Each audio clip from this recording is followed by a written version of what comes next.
सुब्रत पाठक को लेकर इन दिनों काफी चर्चाएं हैं। उनकी गिरफ्तारी की मांग लगातार समाजवादी पार्टी अध्यक्ष अखिलेश यादव कर रही हैं।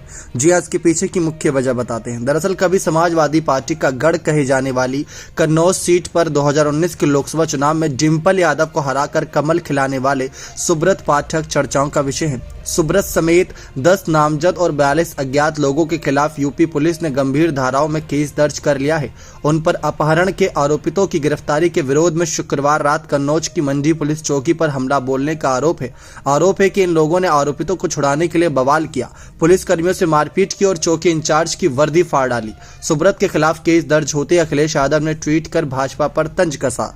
जी हां, अखिलेश यादव ने ट्वीट किया था। इससे पहले हमने अपने आप को रिपोर्ट में दिखाया था। उन्होंने कहा था कि जो कुछ भी मामला हुआ इस पर गिरफ्तारी कब होगी, क्योंकि क्या इन भाजपाइयों से बचने के लिए पुलिस क्या बुलडोजर के पीछे छुपकर अपनी जान बचाए। सांसद सुब्रत पाठक और अखिलेश यादव के बीच पहले भी कई बार जुबानी जंग होती रही है। पिछले साल दिसंबर में अखिलेश ने सुब्रत पाठक पर हमला बोलते हुए कहा था कि गुटखा भरकर बोलने वाले कन्नौज के विकास की बात नहीं कर सकते हैं, गुटखा और पान खाना छोड़कर वो कन्नौज के विकास पर ध्यान दे। इस बयान के जवाब में सुब्रत पाठक ने भी अखिलेश यादव पर खुलकर पलटवार किया था। सुब्रत ने कहा था, मेरा व्यवसाय इसी से जुड़ा हुआ है और मैं पान मसाला खाता हूं। जब से मेरे जैसा साधारण व्यक्ति कन्नौज से सांसद बना है, अखिलेश यादव से बर्दाश्त नहीं हो रहा है।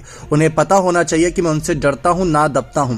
सुब्रत ने अखिलेश पर कई फर्जी केस लगवाने का आरोप भी लगाया। यही नहीं, उन्होंने अखिलेश को कन्नौज आकर चुनाव लड़ने की चुनौती भी दी थी, जिसको एक तरीके से स्वीकार कर लिया है। 2024 के चुनाव में हो सकता है कि अखिलेश कन्नौज सीट से ही चुनाव लड़े, ना सिर्फ लड़े तब 3 लाख वोटों से भी हराएं।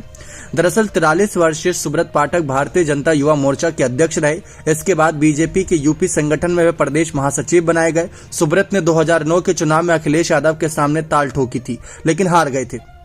तब अखिलेश को 3,37,751 वोट और सुब्रत को 1,50,872 वोट मिले थे।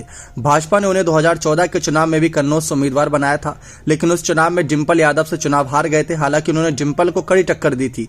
उन्हें कुल 4,69,000 से ज्यादा वोट मिले थे, जबकि डिंपल यादव को 4,89,000 से ज्यादा, जो कि आंकड़ा जो था करीब 20,000 के आसपास था। हार का बहुत कम था।